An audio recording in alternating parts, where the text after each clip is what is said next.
with hustle culture, it's literally trying to make the best of what you've got.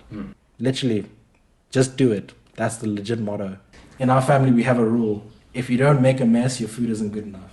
So I think virtual reality is also a great thing, and I think it's the future of gaming in general, especially coming from South Africa and Zimbabwe. So, I mean, I've hopped one border. Now trying to go across an ocean is a different story.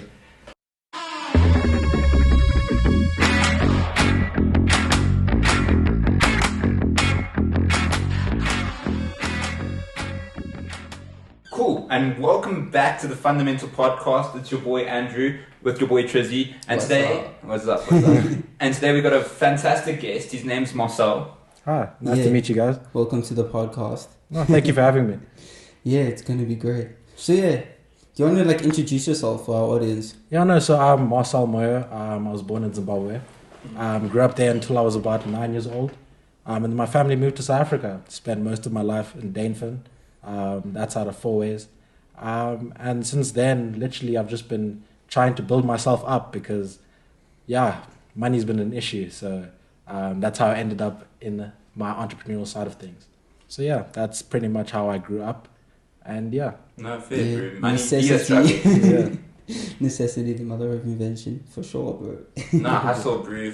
That's the thing. What's your thoughts? Just bringing up randomly, but your thoughts on hustle culture, because everything's supposed to be a hustle nowadays.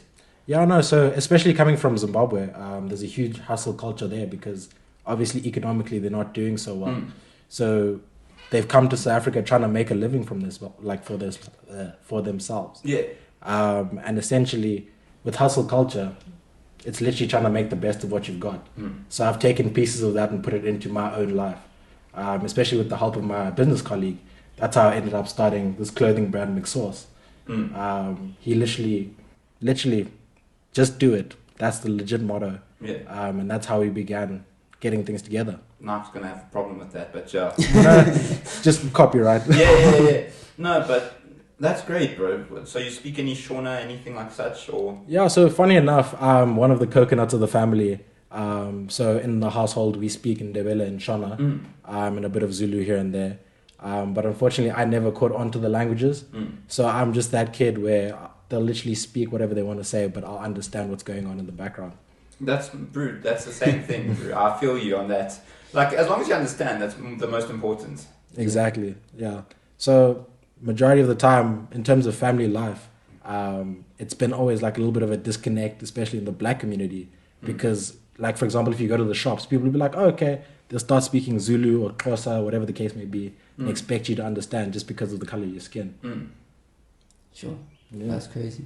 I mean, it's I guess, bro, language is a funny thing though, because we all speak the same language, but even just here in Joburg, there's so many just the different slang. versions of it. Different versions of English. Apparently there's a Joburg English, a Joburg guy, and Cape Town is completely different or something like that. When I went to Stellenbosch, you also went to Stellenbosch, and I'm sure you also found it half the time you're speaking and they don't know what you're talking about. There's always a disconnect. For example, I'd meet up with a couple of the Durban boys, and certain slang terms wouldn't click with them.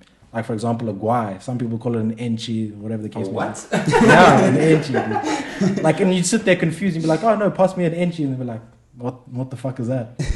So language is a very tricky subject. Do you know what I've noticed? Joburg's very Lebanese, with our slang. Really? Are we? Well, that's my part of my circle, we use Lebanese language. Okay. Half of them are swear words, so if you're Lebanese, cover your ears. But it's an area which is oh god or something like that, where it's I know.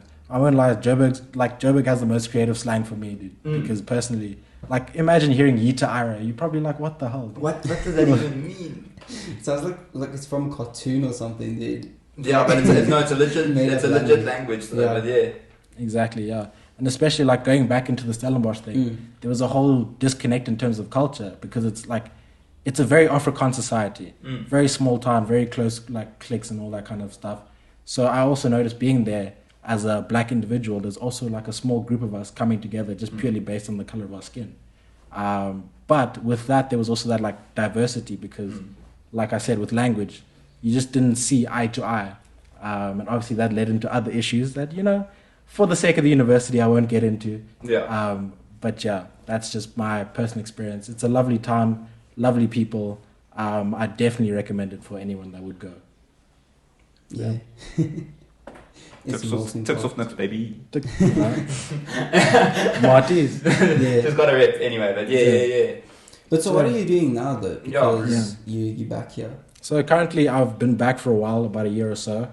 I started accounting through ACCA. So I'm working towards my BSc in applied accounting. That sounds heavy, bro. Yeah, it sounds so complex, but literally it's just working towards to become a chartered accountant. Okay, yeah, part of the process. And yeah, with that, it's come with its own like little bits of information that have helped me towards understanding and better using money. And obviously that links towards MixSource and developing my other company. So I'm looking towards... So you can literally do the books of your companies. Exactly. Because I did like a basic accounting course, bro, and it was just terrifying and awful. So I have mad respect, bro. Yeah, no, definitely. And it's also better in this day and age because a whole lot of these bookkeeping services are a lot more accessible and free. So it becomes easier for you to start your own business and literally get it done on your own even.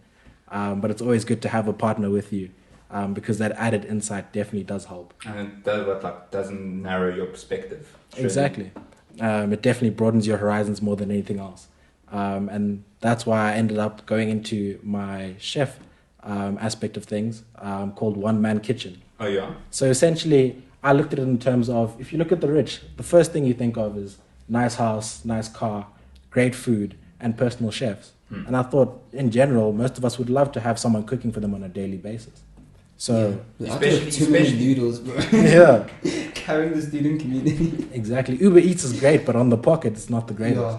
So sometimes you just need a little bit of help. And essentially what my business aims to do is create food that can be saved and used throughout the month. So it allows for people to get that homey feeling without leaving home and having to cook. So I personally offer my services. I will come to your house, cook in front of you, and you feel like you have a bit of a show in your own kitchen. So at least you have that aspect of, I feel like I'm being pampered. Yeah. Because at the end of the day, you're going to school, you're working. By the time you come home, you're very tired. Cooking is the last thing you want to do, but you know that food is the first thing you want. Yeah. So essentially, it tries to balance that life out. No, 100%. So I was thinking, so you can do more for a luxury thing, say if having a date with a girl, I'd be I'd get you, or I'm having a couple mates over, you cook for us, and that's an experience. But you can also do meal prep and stuff like that. Exactly. So I can literally sort out a meal prep with you. You let me know what kind of ingredients you like, what kind of favorite meals you like, and we work around a budget so that we can organize little hampers for you. So, for example, a 20-meal box for during the month, and you'll get your 3 meals: your breakfast, your lunch, and your dinner, and it makes it feel a little bit of gourmet on a student budget. And does it come with recipes and how to do it all? Unfortunately not yet, because some of the recipes are a bit personal. I like to put my own little bit of a touch, because growing up, obviously, as soon as I could see over the stove, my parents were like, okay, you know what, we're going to get you cooking. First thing was an egg. And then all of a sudden now I'm helping my mom bake, make bread, all of that kind of stuff. So that's where that passion kind of developed. So as the years have gone by, I've literally been making recipes off of things I've seen and what I think tastes good and what smells nice. So essentially it's trying to find that balance of what I like and what others might enjoy. So the recipes for now will stay with me until maybe a future point where I think it's worth sharing. Then we get the Marcel cookbook. Exactly. The cookbook and the cooking show, Yeah. Oh, dude, that would be sick. Yeah, that would be great, dude. Yeah, and from you guys, what kind of food are you guys into? Fast. Fast food. Fast. So, my family's Portuguese, so that will just give you the whole list. But lots of meats, chicken, fish, and a bit of pasta in between. We have that Mediterranean. We got that whole Mediterranean vibe. So it's Spanish food, Italian food, Greek food, Portuguese. It's all. That's the thing that's become the subculture within South Africa. You can obviously go into individual cultures and take food from each, but my family, we mix and match with everything Mediterranean. Yeah, it's kind of a nice little blend of everything that you guys are going around. For example, in South Africa alone, looking at the languages, there's 9+. So you can imagine the culture and the food that comes with it, let alone the other immigrants coming in. So it's a whole bunch of diverse flavors shared between, people. And it's a great way to connect, in my personal opinion. Yeah. Because sitting around a table having good food, good chats, there's nothing better than that. Yeah, it's such a sense of community when everyone's just like sharing a meal, good food, good like laughs and stuff. Yeah, it's great. Bro, nothing is more nostalgic than when I smell spatata, which is basically in English like meat on a stick. But the way it's seasoned, that's like, if I smell that, that takes me to Easter, that takes me to Christmas. It's just so nostalgic and stuff the like that. memories attached are crazy. Because food is one of the most powerful conveyors of like just your culture as who you are as a person. Yeah, it's an expression, is what it is. Yeah, exactly. It's a little piece of you being shared every single time, and I feel like in general, food can take people like very like different aspects of the world. So I have a friend of mine. He's currently in Cape Town. He's working in one of these high-end restaurants with 3 Michelin stars. Oh wow! Jeez. Yeah. So he grew up with my brother, and essentially he had a passion for food.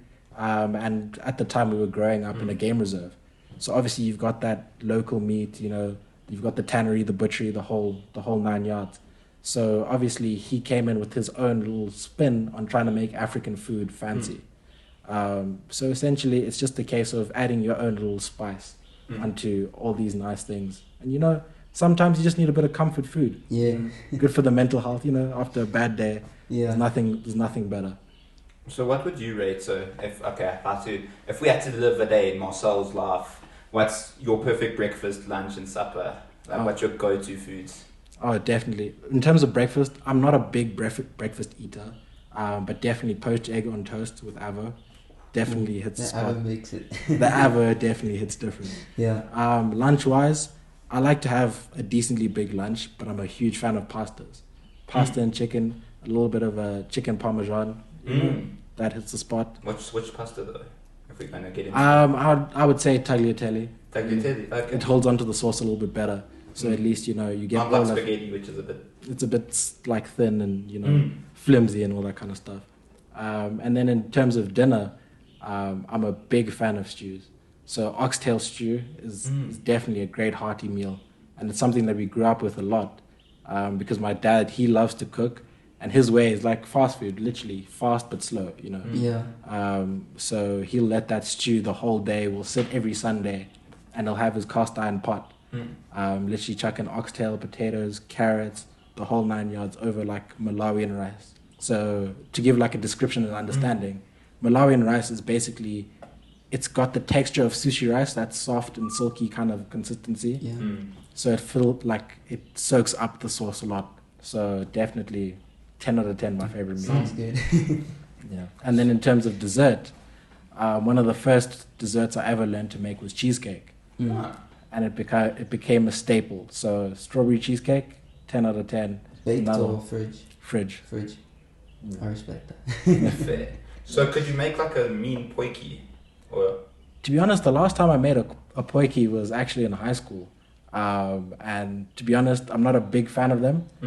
But in general, as like a nice community way of like coming together over like a nice fire and eating, it's a great way to cook, personally speaking. That for me is definitely another one on the list.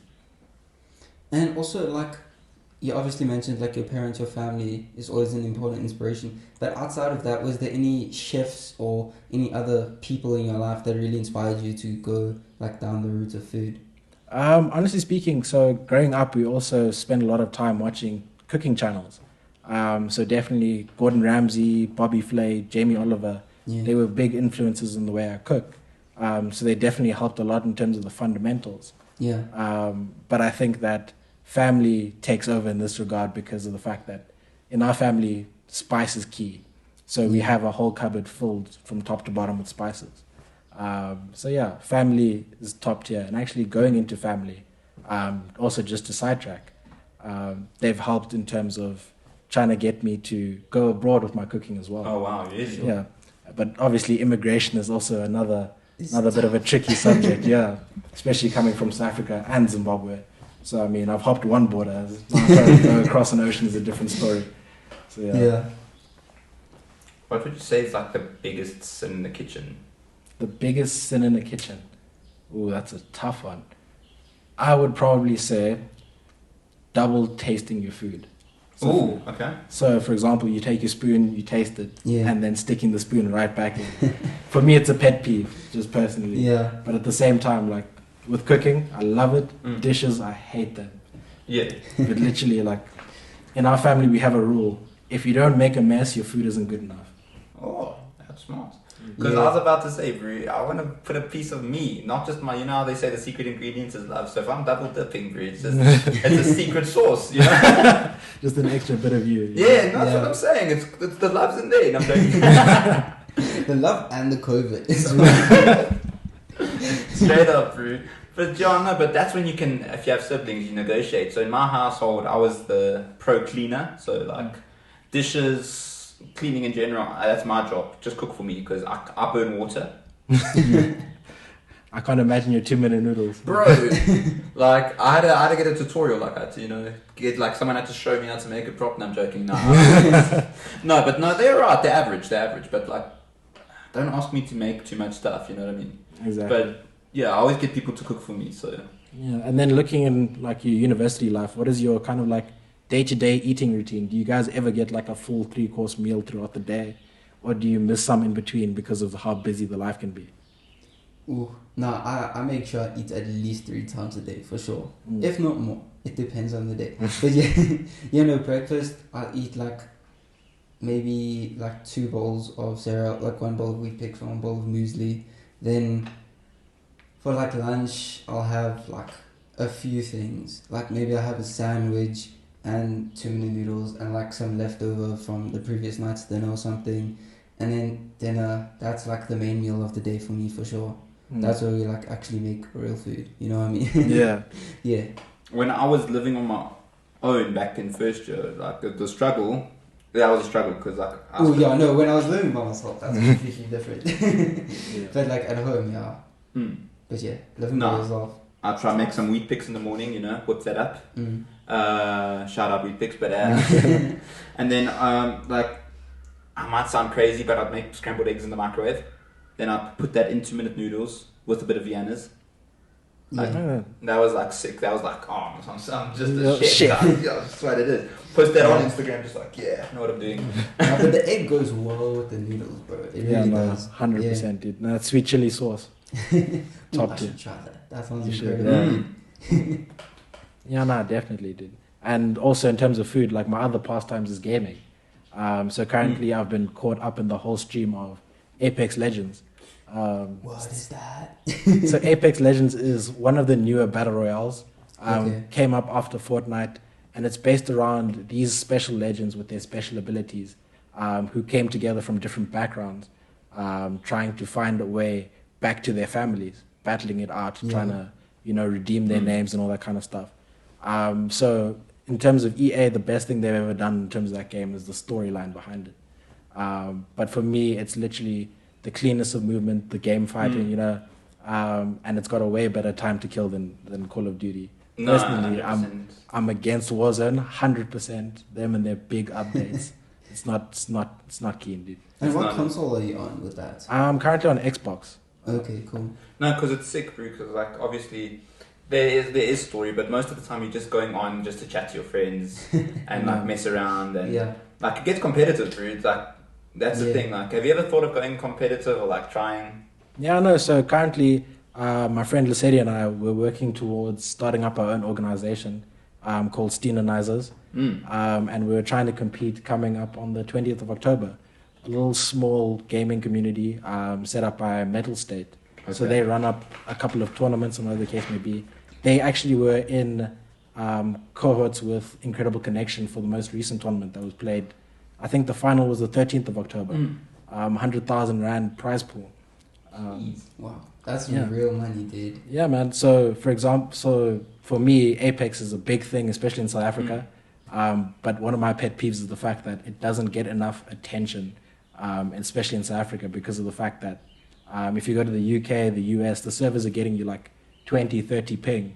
So to explain what ping is, sorry. So Tristan's not much of a gamer. I'm a Nah. biggish I'm gamer. FIFA and NBA, and that's about it. So ping is basically how well your guy moves. So if you Okay. got more ping, your Yeah. guy goes slowly. You know what I mean? Yeah, like you moving, you think you're moving, but it's because of the lag on the internet. Yeah. So you think I've shot you, but your guy only has turned. You get what I'm saying? It makes like what you. So is more ping better or less? Less ping better. Less ping is better because more ping means there's more time between your interactions, like more inputs. Yeah. Your inputs and your outputs don't match. Exactly. So, for example, 200 milliseconds of ping, right, is you'll press a button and your reaction time will only reflect 200 milliseconds later in the game. Oh. And in gaming and like first-person shooters, you just need to see the guy pop up, then you whack him. Yeah. Exactly. So that ping makes a huge difference. But essentially, I don't think they'll get to the ping issue once they fix their servers first, because that game is constantly crashing, unfortunately. So yeah. I was about to say if we can even have the internet to go on. That's another problem, load shedding, dude. And it's a big thing for these up and coming streamers, especially on Twitch. Yeah. It's a great place and platform to, build up your identity and, make an income for yourself. No, bro, yeah, let people know about what Twitch is, what like gaming and streaming, because that's like a idea I've thought about, but I've never really like gotten into it. Like, let me know more about it. Yeah, so Twitch is basically.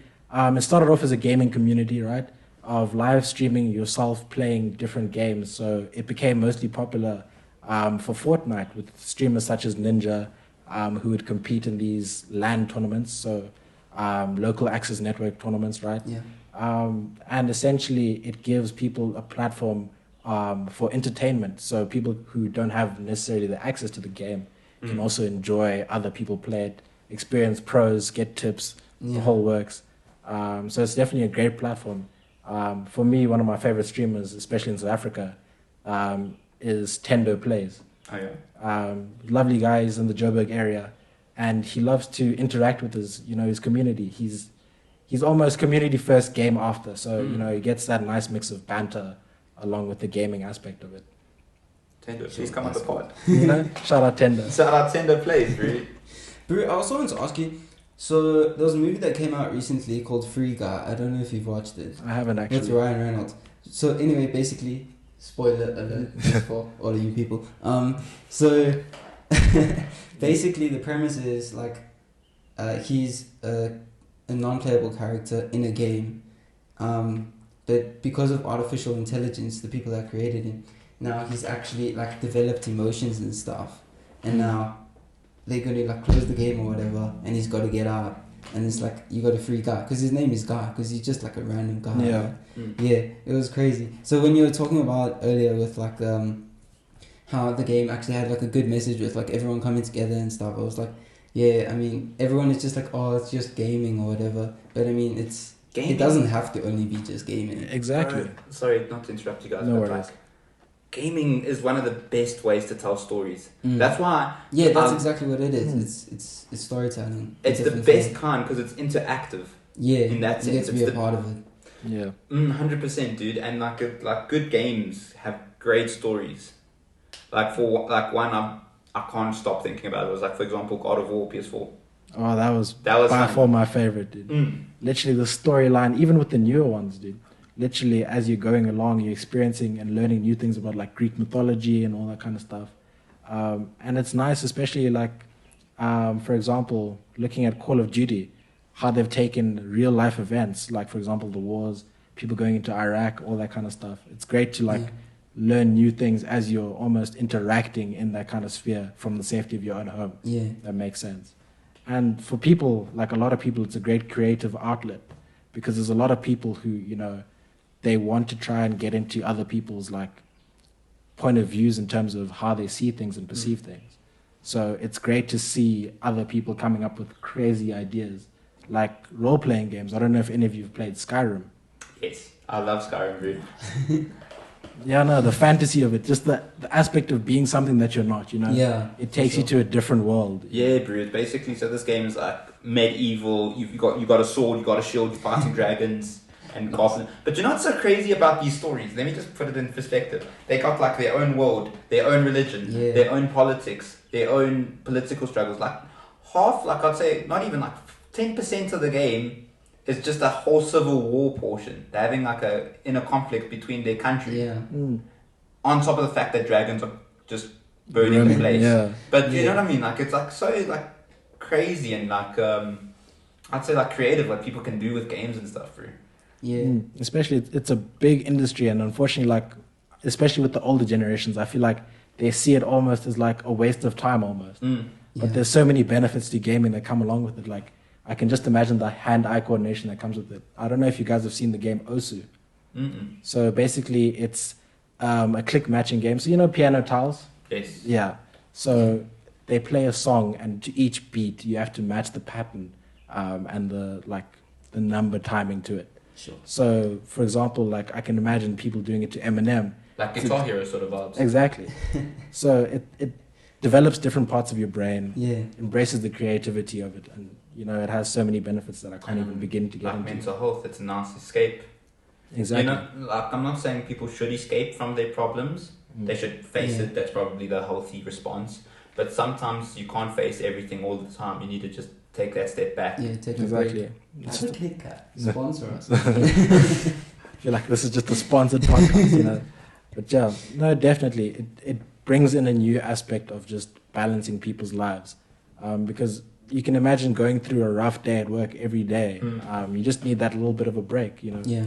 Maybe some good food, some good gaming, you know, chilling with some mates over voice chat, you know. Sometimes those are the things that you relish, and someday in the future you can talk back to your family and be like, look, this is what I grew up doing. This is the kind of good times I had. 100%. Yeah. Like I can't wait to show. I want to one day I want to whip out my old PS2 and let my kids have a go on it, bro. Oh, that'd be a proper like throwback, dude. Especially Nintendo as well. I Mario wasn't big Kart. on Nintendo, not gonna lie. Were you big on Nintendo? The 96, yeah. Oh, really? So like games like Contra and that, those 2-player games. And unfortunately for me, like my biggest like sadness is the fact that games nowadays are meant for like the single child. So people can't like have that split screen like with FIFA where you can play 2-man. There's not a lot of games like that anymore. Everything's like online, so everyone expects to have like their own console. But no, sometimes I just want to play with my brother, or I just want to play with my mates who comes over. Yeah. Exactly. And the amount of hours we've wasted on 2K and FIFA. Well, like, do you know the thing? We had matric finals, like. Yeah, and it was our study break. Yeah. It was so much fun, dude. But I also want to ask you, have you done any like virtual reality gaming? Actually, I have not, but my brother's more into that kind of sphere because he enjoys horror games. So he put in the virtual reality aspect of it. So I can just imagine going into another world and just the emotions it evokes.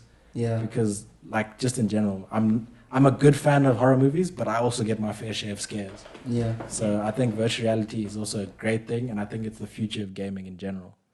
Alright, now we're just pausing the episode for a bit. I'm just here to remind you to please visit the YouTube page, subscribe to the YouTube page, like the video, leave a comment, let us know your thoughts, your feelings, give us a comment. All information will be super helpful for us. And oh yes, hit the notification bell, ring the icon so that you don't miss an episode.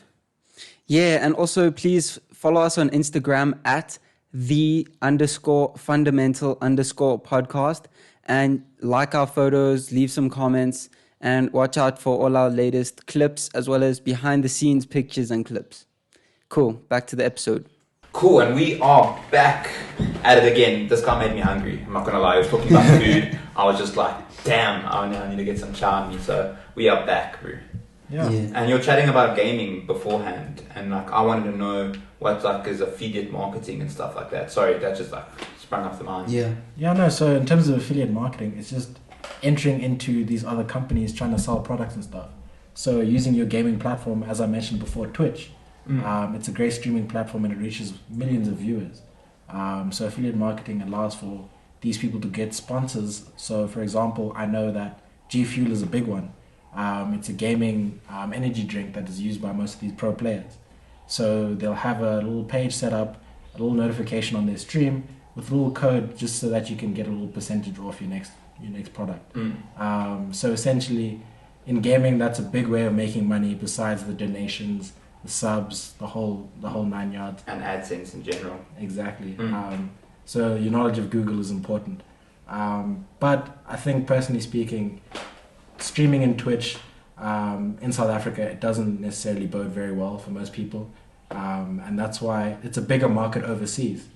And that's why immigration is such a key factor, especially for South Africans. I was about to say, Brew, what are your thoughts on like South African YouTube and South African TikTok? Like, I know that's why we got into making a podcast. We're like, that's not that entertaining sometimes. Like, it's like you have to find diamonds in the rough.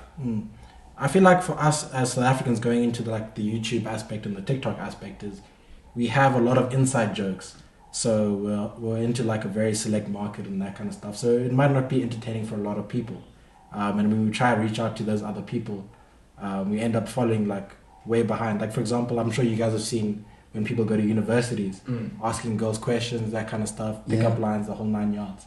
And I remember watching that stuff in high school, and now people are starting up with that kind of stuff now. So I think in terms of YouTube, South Africans have a long way to go. But at least we're starting, so it's a great start at least. Yeah, because like honestly, some of my mates from school would be starting YouTube pages, and I can't roast them because we're starting our own. But then it's like always the same 3 types of videos. It's like vlog, which is I think is pretty cool. Vlog's nice, or like saying not inappropriate, saying pickup lines to girls, and it's like, isn't there more you can do like besides that? And what also is quite popular, I'm not too sure, like eating videos, like a lot of like mukbangs and stuff like that. Yeah, no, like especially with the Sidemen, they love mukbangs, and I appreciate those kind of videos because it's a nice, like as I was saying earlier with the cooking, it's a nice community vibe, actually spreading like and sharing different kinds of food. And I think personally speaking, I think a mukbang would be a great thing in South Africa with all the kind of different types of flavors and stuff like that, because I can imagine, for example, all 3 of us sitting down, me having Portuguese food.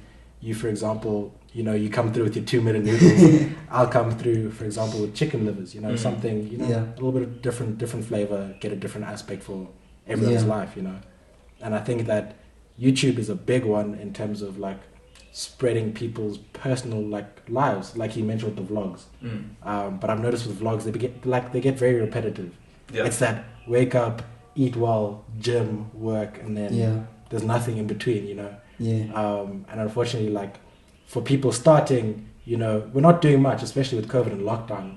It's very difficult for you to be like, hey guys, I woke up, power went off, and that's your whole vlog. No, because I was thinking, because like mukbangs work when you have an audience already, but we kind of grow our audience, as an entrepreneur, as someone who does like digital marketing.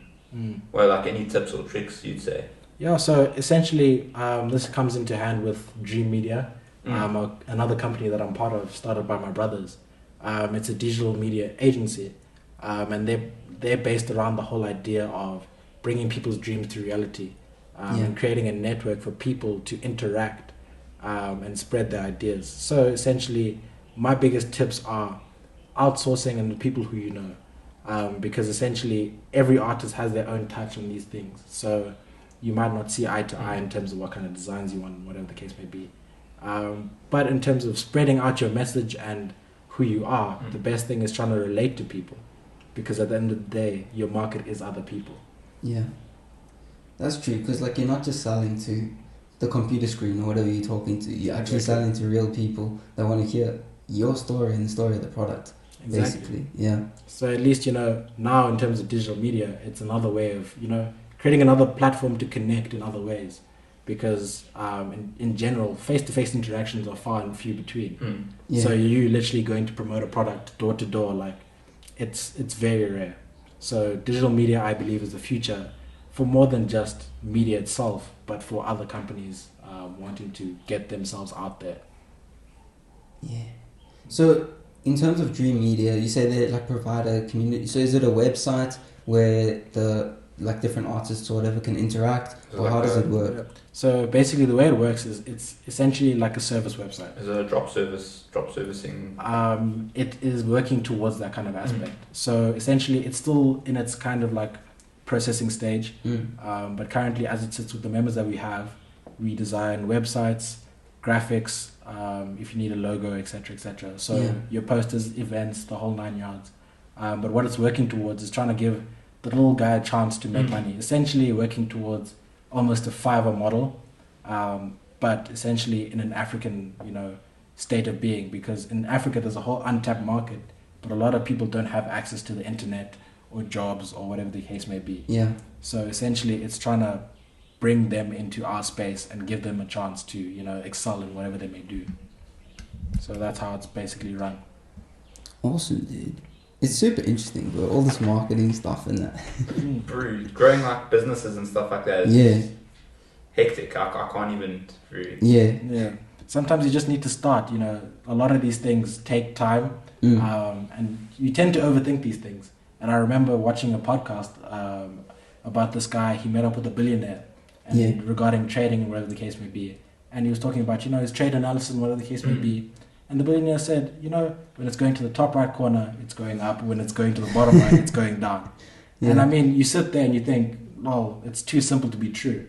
But for him to make his money, there has to be some, you know, logic backing his Yeah, for sure. I mean, maybe he's oversimplifying it, but basically, maybe you take from that message is just chill out. It'll work out. If it's going up, it's going, like, do you know what I mean? Yeah. Like, don't fight the rhythm. Exactly. Yeah. And what you said about like forex trading and stuff like that, you've done a bit of crypto yourself. Yeah, so I've gotten myself into a couple of these altcoins. What is an altcoin? Like, because we know Bitcoin and Ethereum is like the two main ones. Yeah. They're the big dogs. So essentially, correct me if I'm wrong, but it's one of the subsidiaries. It's on a smaller basis of blockchains. And essentially what it does is it aims to give a use case to allowing cryptocurrencies to excel. So for example, my personal favorite is XRP. Unfortunately, due to the SEC case, it's become, you know, a bit of a hindrance. SEC? SEC. So it's basically the security company running and making sure that most of these cryptocurrencies aren't breaking the wall between a currency and a service, if that makes sense. Correct. So essentially, what they do is they make sure that with the issue of having security in your wallet and stuff like that, they make sure that, you know, your blockchain is safe, the wallet is secured, and that it's easier for you to interact with other wallets in and out of, you know, the blockchain. So for me, altcoins are a big thing because they're a rising market and they have a better use case than, for example, Bitcoin and Ethereum. Even though they're more established, I feel like the altcoins have a bit more longevity. It's just trying to find that balance. But there are some altcoins that are a bit skewed on that mark, like for example Doge, which is literally just a fan favorite. Yeah, you know? Yeah. But Doge got popular because it was a meme. Exactly. More than anything else. So Doge was the dog looking one. Yeah, it's the dog going The to dog movie. Exactly, and that's how, like for example, the Doge killer Shiba Inu came about. It literally was just there to be competition, and as it developed, it's now becoming another one of those things where it has a better use case. For example, it's in gaming as well. So for example, certain streaming platforms are working towards accepting that currency as a form of payment for subscriptions and whatever the case may be. Yeah. Looking at another one like Tron. Tron is currently in the industry of Pornhub, so you can pay for your subscription in Tron tokens. Jeez. Yeah. Don't know why anyone would pay for that subscription, but hey. You know, we don't judge here. But Yeah. so literally for Tron, the nice thing about it is, and I promise I'm not promoting it, but it's a cheap coin that comes in at about $2 a coin. No, he's just getting ready for the That's- pump and dump scheme. He's Pump getting and dump. my man is just saying, guys, buy Trons. Just I buy got a couple shares in there. I want to boost, and then I'm gonna get out of there. I'm out. But yeah, no, Tron is a great one. It's, you know, it comes at a reasonable price, and also the fact that when you buy these coins, even if the price isn't moving up and down, you're earning 2% interest per month on whatever crypto you have in Tron. Oh wow, really? Yeah. So it's already got that benefit outside of it. It doesn't have the best use case because it really has no big one. But essentially, it's another platform of saving, and it's essentially moving towards isolating banks and getting them, you know, out of the system. Because I feel like cryptocurrency is a very risk-adverse place, and I believe that eventually, you know, it's going to kick out these USD, you know, euro and pound, you know, currencies. But I feel like that's what the governments are afraid of, and that's why most people are just, you know, a bit skeptical on the whole concept of cryptocurrency. I was about to say, like fraud, and I was like, what is the safety? I know cryptocurrency is all about the blockchain and the security of the blockchain. Yeah. But like schemes and fraud and stuff like that, like how safe is it? Do you think it will ever replace real money?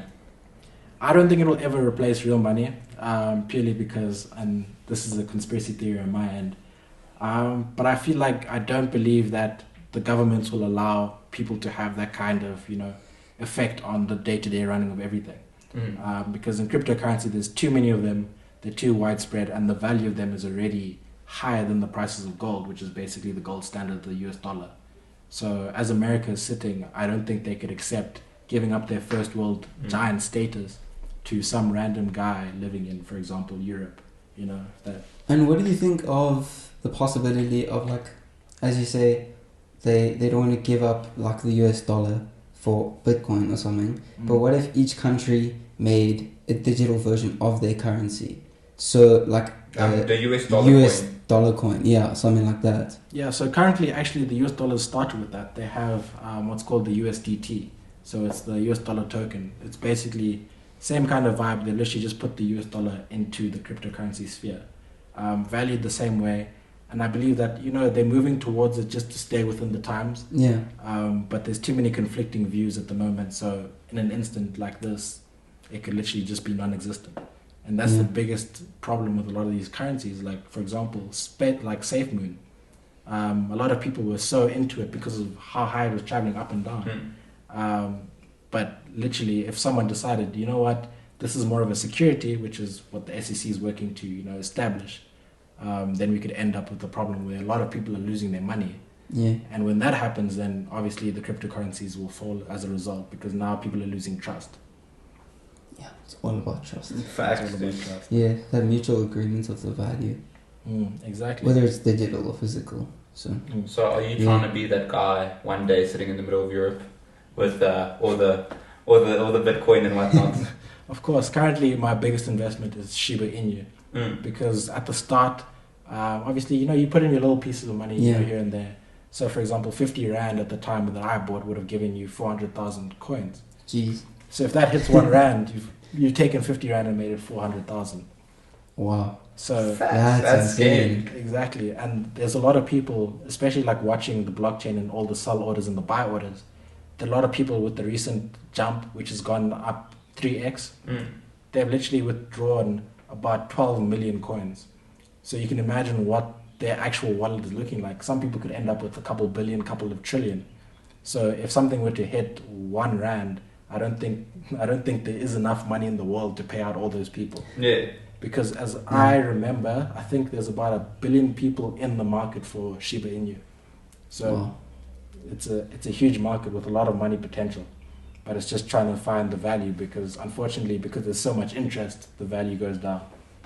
Such as we getting Shiba Inu. Shiba Inu, let's go. Let's go, bro. 100 Rand from the pod straight in. And exactly, it's another one of Elon Musk's favorites. Well, okay, speaking, besides Elon Musk, that guy, right? Yeah. Rocket Man. Anyway, what wallet would you suggest? Because I know, like, the blockchains are secure, but the wallets get hacked more than anything else. What wallet do you use, and would you recommend? So currently for me, in terms of safety and security of your funds, I think altcoin trader is the best one. I haven't had any issues. People I know haven't had issues. But for them, their only issue is in terms of payouts. They're a bit slow, and also access to these new coins. They get it a bit later than everyone else. So they have a very small and very concentrated market. But another good platform is Binance or Robinhood. Even though Robinhood's had a bit of issues recently, I think it's still credible, and it has longevity in it. Yeah, bro. It's become so competitive, as you say. There's so many different ones now, all going. But I mean, I guess it's also because the market's growing at a rapid rate. Exactly. As older people understand what it is. Bro, Yeah. I don't even think 90% of young people understand what it is. This as well. I feel like the demographic of 20 to 30 is probably the one that knows the most about it at this point. Because older than that, it's like, what is technology? And younger than that, you're like, what is technology? Exactly. No, not really well, not what is technology, but what is money? Yeah. So, yeah. Yeah, it's a different kind of viewpoint. And for example, I'll take my brother, for example. He had an unfortunate case where literally he had a good amount of Bitcoin back when it started in around 2013. And unfortunately, I think around 2015, 16, he decided, you know what, I need the money now. Yeah. So he had to withdraw all of that Bitcoin. And unfortunately, as the price grew, he realized his regret. Yeah. So, Bro, you got Bitcoin so cheap, probably. Exactly. And there's a whole bunch of people who are sitting here with Bitcoin in their wallets on Yeah. hard drives that they can't even find or get access to. Yeah, So- forgot password. Yeah. It's over, bro. Yo. And that's the biggest heartbreak. And I feel like, for me, the biggest issue with cryptocurrency is I understand that you want to make it secure and safe, but there also has to be that back end where you allow people to gain access into their own kind of system. And I Yeah. feel like that will only take time as you know, people figure out cryptocurrencies a whole lot better and there's a better understanding. Because even though it's been here for a good 7 years plus minus, Yeah. there's still a whole lot of work that needs to be done around it. Yeah, and you're also mentioning earlier and now about like overseas and how, like, obviously crypto is big overseas and stuff, but then earlier you were also saying like you're studying through an overseas place and that. So are you then planning to like go overseas at some point? Yeah, so from Is that a young cool? age, I've always wanted to move overseas, and the UK was obviously a big target. So in high school, around about grade 9, grade 10, a family friend was in a school called Loreto, and essentially money being an issue and whatever the case may be, the goal was to find, you know, sponsorships and whatever the case may be. So we went along the sports route. So I managed to get a part scholarship on a golfing scholarship, but unfortunately, you know, the money didn't come through.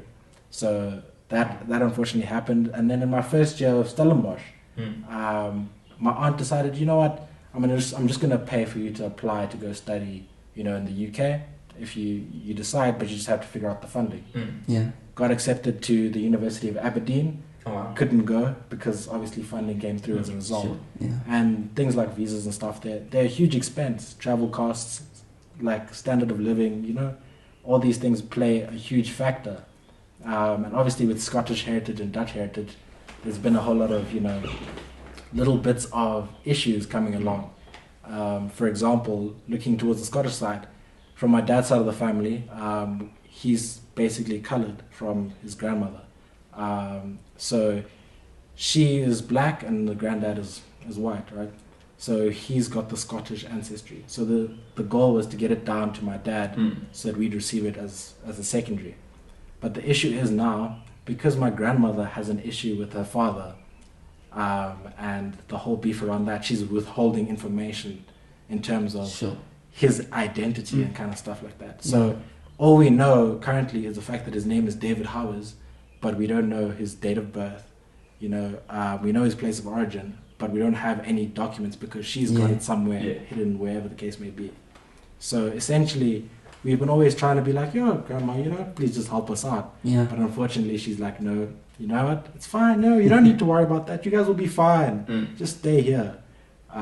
So that's been the biggest issue. And Dave, if you're watching this, let us know your just, you know, details. if the Zimbabwean government knows anything, please. Yeah. So yeah, that's been a big issue from, you know, the Scottish side of things. So, bro, just want to say big thank you for coming onto the pod today. It was really nice having you. Very interesting. Yeah, it was awesome, dude. Thanks so much for coming. We really appreciate it. Yeah, no, thanks for having me, guys. And yeah, it's great to be here. Yeah, do you want to shout out your companies again? Yeah, no, shout out to McSauce Clothing. Check us out on Instagram at McSauceSA. Check out our print-on-demand service, you know. We'll help you rebrand and develop your clothing line if you want to join us there. Also check out One Man Kitchen. It's developing and on its way through. So yeah, thanks guys. Cool. And also don't forget to check us out at _fundamental_ podcast on Instagram. And yeah, just keep up to date with all our content. Like the video on here, obviously. And subscribe. And we'll see you in the next one. Cool. Peace. Cheers. Peace.